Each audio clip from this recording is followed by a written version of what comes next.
صدقۃ الفطر جو ہے یہ فرض ہے، اس کو آپ فطرانہ بھی کہتے ہیں اور بعض لوگ اس کو فطرہ بھی کہتے ہیں، اور حدیث کے اندر اس کو زکوٰۃ الفطر بھی کہا گیا ہے اور صدقۃ الفطر بھی کہا گیا ہے۔ الفاظ مختلف ہیں لیکن ایک چیز ایک ہی ہے، اور وہ کیا ہے؟ وہ یہ ہے کہ رمضان المبارک کے روزوں کے اختتام کے موقع پر عید کی نماز سے پہلے انسان جو غلہ، جو اناج ادا کرتا ہے، فقراء مساکین کو دیتا ہے، تو اس کو صدقۃ الفطر کہا جاتا ہے، یا اس کو زکوٰۃ الفطر یا اس کو فطرانہ کہا جاتا ہے۔ تو آئیے سب سے پہلے دو حدیثیں سنیے، اور یہ دونوں حدیثیں صحیح بخاری میں ہیں۔ حضرت عبداللہ بن عمر رضی اللہ تعالیٰ عنہ حضرت عبداللہ بن عمر رضی اللہ تعالیٰ عنہ بیان کرتے ہیں کہ فرض رسول اللہ صلی اللہ علیہ وسلم زکوٰۃ الفطر صاعا من تمر، کہ رسول اللہ صلی اللہ علیہ وسلم نے زکوٰۃ الفطر کو فرض قرار دیا۔ سب سے پہلے تو اس لفظ پہ آپ توجہ دیجئے کہ نبی صلی اللہ علیہ وسلم نے زکوٰۃ الفطر کو یا صدقۃ الفطر کو یا فطرانے کو آپ نے فرض قرار دیا ہے، لہذا اس فرض کو تمام کے تمام مسلمانوں نے ادا کرنا ہے، سب کے سب مسلمانوں نے اس فرض کو ادا کرنا ہے۔ اچھا، وہ فرض ہے کتنا، اس کی مقدار کتنی ہے؟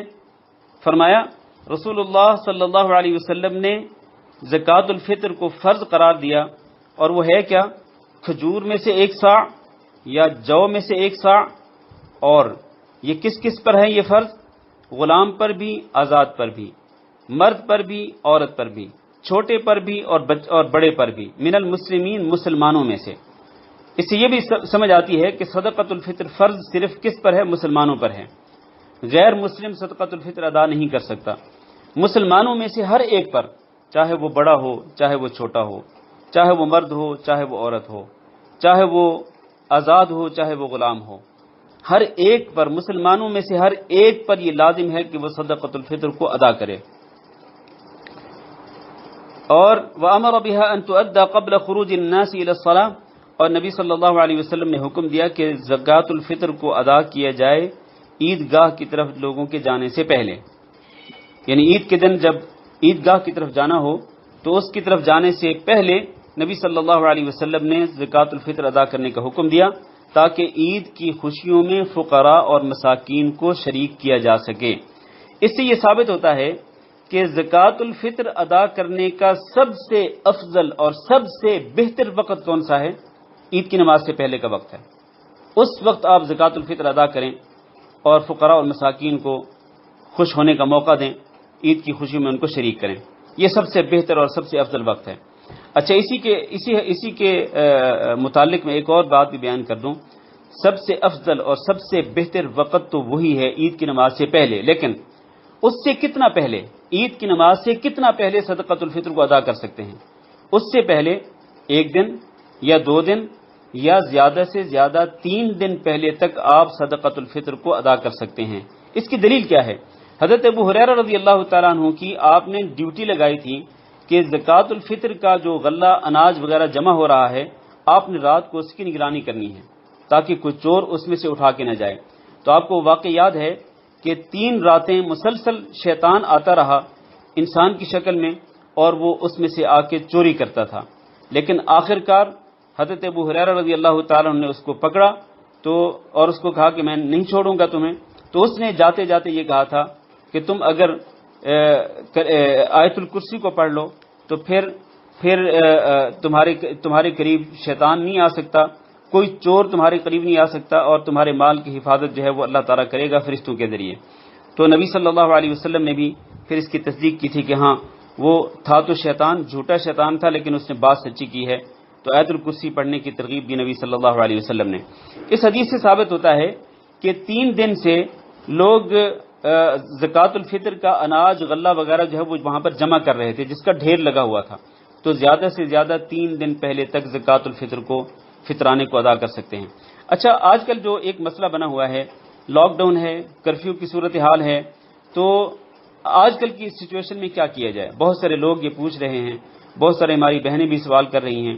تو دیکھیں، اگر تو آپ کو یہ خطرہ ہو کہ اس لاک ڈاؤن کی وجہ سے اور کرفیو کی وجہ سے عید کی نماز سے پہلے یا عید کی نماز سے 1 یا 2 یا 3 دن پہلے صدقۃ الفطر کو ادا کرنا ممکن نہیں ہوگا، یہ پاسبل نہیں ہے، تو پھر آپ اس سے پہلے بھی ادا کر سکتے ہیں۔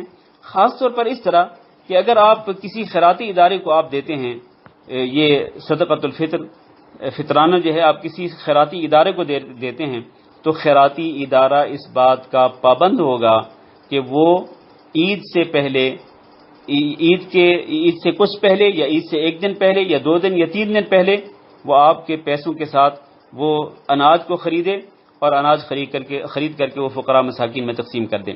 یا پھر اگر آپ کسی خیراتی ادارے کو بھی نہیں دیتے، اب مثلا بہت سارے لوگ جو ہیں وہ ہمیں کویت میں بھی سن رہے ہیں اور بہت سارے لوگ ہمیں سعودیہ میں بھی سن رہے ہیں اور دیگر کئی ملکوں کے اندر ہمیں لوگ سن رہے ہیں اور ہماری ریکارڈنگ کو بھی سنیں گے، تو اگر سعودی عرب یا کویت یا گلف کے اندر کسی اور ملک کے اندر رہنے والے جو لوگ ہیں، اگر وہ کرفیو کی وجہ سے صدقۃ الفطر وہاں ادا نہیں کر سکتے، تو وہ پیچھے اپنے گھر والوں کو کہہ سکتے ہیں، ان کے گھر والے چاہے پاکستان میں ہوں یا ہندوستان میں ہوں، جہاں بھی ہوں، وہ اپنے گھر والوں کی ذمہ داری لگا سکتے ہیں کہ بھئی آپ ہماری طرف سے صدقۃ الفطر ادا کر دینا، تو وہ ادا کر سکتے ہیں، اس میں کوئی حرج نہیں۔ جیسے کہ ایک بہن نے سوال کیا تھا کہ ان کے شوہر سعودی عرب کے اندر رہتے ہیں، تو ظاہر ہے کہ وہاں پر تو کرفیو ہے، وہاں تو فطرانہ ادا کرنا مشکل ہے، تو اگر وہ میری ذمہ داری لگا دیں کہ میں ادا کر دوں تو ہاں ٹھیک ہے۔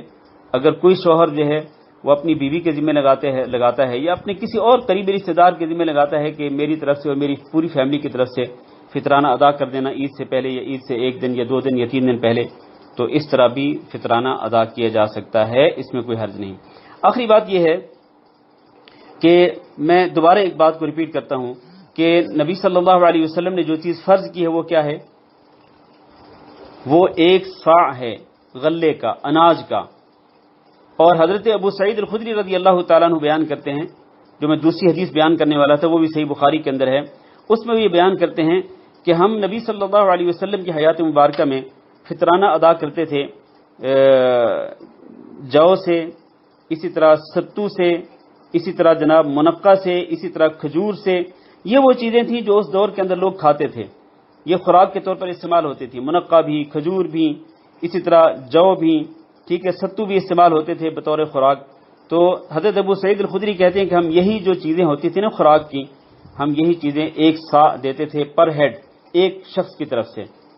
لہذا میرے بھائیوں اور میری ماؤں اور بہنوں، اس بات کو ذرا توجہ سے سن لیں اور اپنے ذہن میں اچھی طرح بٹھا لیں کہ جو چیز اللہ کے رسول نے فرض کی ہے وہ غلہ ہے، وہ اناج ہے، وہ کھانے کی چیز ہے، وہ پیسہ نہیں ہے۔ نبی صلی اللہ علیہ وسلم نے دینار نہیں فرض کیے، نبی صلی اللہ علیہ وسلم نے روپے نہیں فرض کیے، درہم نہیں فرض کیے، بلکہ نبی صلی اللہ علیہ وسلم نے اناج فرض کیا ہے کہ اناج جو ہے وہ بطور فطرانہ کے ادا کیا جائے۔ تو اس لیے یہ اناج ہی ادا کرنا چاہیے۔ کتنی اس کی مقدار کتنی ہے؟ 1 صاع۔ اچھا، 1 صاع کی مقدار جو ہے اس کا وزن آج کے حساب سے کتنا بنتا ہے؟ اس کا وزن آج کے حساب سے تقریباً 2 کلو اور 100 گرام بنتا ہے، 2 کلو اور 100 گرام۔ اور بعض اہل علم اس کی مقدار جو ہے وہ 2.5 کلو بھی بیان کرتے ہیں، بعض اہل علم اس کی مقدار جو ہے وہ 3 کلو بھی بیان کرتے ہیں۔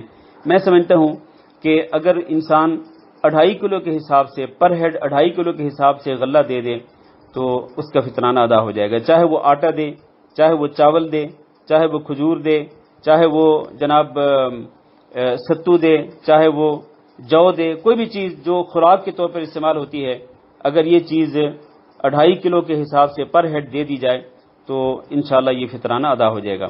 یہاں یہ بھی بتاتا چلوں کہ اگر ایک بچہ فرض کریں رمضان کی آخری گھڑی کے اندر پیدا ہوتا ہے، رمضان کی آخری گھڑی کے اندر ایک بچہ پیدا ہوتا ہے تو اس کا بھی فطرانہ آپ کو ادا کرنا پڑے گا۔ اور اگر ایک بچہ رمضان کی آخری گھڑی کے اندر فوت ہو جاتا ہے، یعنی ابھی رمضان کا مہینہ ختم نہیں ہوا، چند سیکنڈز کے بعد، چند منٹ کے بعد رمضان ختم ہونا ہے، تو ایک بچہ پہلے فوت ہو گیا، ایک بندہ پہلے فوت ہو گیا، تو اس کا فطرانہ نہیں دینا ہوگا۔ فطرانہ دینا ہوگا اس کا جو زندہ ہو۔ زندہ کس وقت ہو؟ رمضان کی آخری گھڑیوں کے اندر یا عید کی رات میں جو زندہ ہوگا اس کا فطرانہ جو ہے وہ ادا کرنا ہوگا۔ اچھا، ایک اور بات آپ کو بتاتا چلوں کہ زکوٰۃ، یہ جو فطرانہ ہے نا، اس کا تعلق نصاب زکوٰۃ سے نہیں ہے۔ بعض لوگ کیا کہتے ہیں؟ بعض لوگ یہ کہتے ہیں کہ فطرانہ وہ بندہ دے جو کہ صاحب نصاب ہو۔ بھئی یہ صاحب نصاب والا مسئلہ کہاں سے آ گیا؟ صاحب نصاب والا مسئلہ کہاں سے آ گیا؟ نبی صلی اللہ علیہ وسلم نے ہر مسلمان پر چاہے وہ مرد ہو، چاہے وہ عورت ہو، چاہے وہ بڑا ہو، چاہے چھوٹا ہو، آزاد ہو، غلام ہو، ہر مسلمان پر فطرانہ فرض کیا ہے۔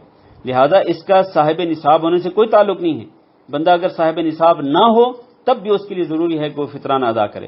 بعض اوقات یہ بھی ہو سکتا ہے کہ ایک شخص مسکین ہے اور وہ فطرانہ لے رہا ہے، تو لینے والا جو ہے وہ بھی فطرانہ ادا کرے، اس کا بھی نبی صلی اللہ علیہ وسلم نے حکم دیا۔ ہاں اگر ایک شخص بالکل فقیر ہے اور اس کے پاس کچھ بھی نہیں ہے تو ہاں ٹھیک ہے، اس کے پاس کچھ نہیں ہے تو وہ صدقہ فطر نہ دے، لیکن جو شخص صدقۃ الفطر دے سکتا ہے اس کو دینا چاہیے۔ رسول اکرم صلی اللہ علیہ وسلم نے اسی بات کا حکم